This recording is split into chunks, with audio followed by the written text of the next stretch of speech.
So I've been seeing a lot of La Llorona videos going around on TikTok. And since my family is from Central America, you know I have a bunch of these stories in my family. If you don't know what La Llorona is, I suggest you guys just go on TikTok and look it up.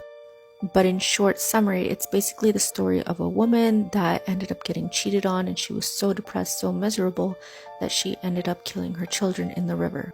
And as punishment, she was basically destined to roam the earth, not going into the realm of reality, but also not passing on in search of her children. And the way you know she's around is that she goes around screaming at night in the streets, Ay mis hijos, ¿dónde están mis hijos? Which means, my children, where are my children? Now, my family is from Guatemala, which is in Central America. And my dad and his entire family, and also my mom's family, has plenty of stories. This story actually happened to my uncle on my dad's side. Now, he was a city bus driver, and one evening he was working the overnight shift. He was taking a break, and then he ended up parking his bus in kind of like an isolated area with a lot of forests around. It was silent for a while until he started hearing something moving around in the bushes. Then he heard her voice. He started hearing the screams of La Llorona, and if you haven't heard these screams, they give you the chills. They make the hair on the back of your neck stand up.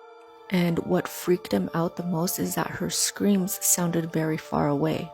And if you don't know what that means, essentially when she screams and it sounds like she's far away, it means that she's right next to you. And if it sounds like her screams are very loud, it means that she's far away.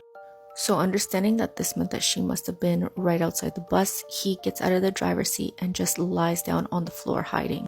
He could still hear what was going on outside, and he still had like a small glimpse through the front entrance door of the bus. And he starts praying, of course, but he's also looking through the window to see if he can see anything. And that's when he sees her slowly walking past the side door of the bus. He immediately closes his eyes and just keeps praying until she disappears. And if you ever do see her, you're not supposed to look at her. You're not supposed to have any contact with her. If anything, just start praying and get out of there as fast as you can.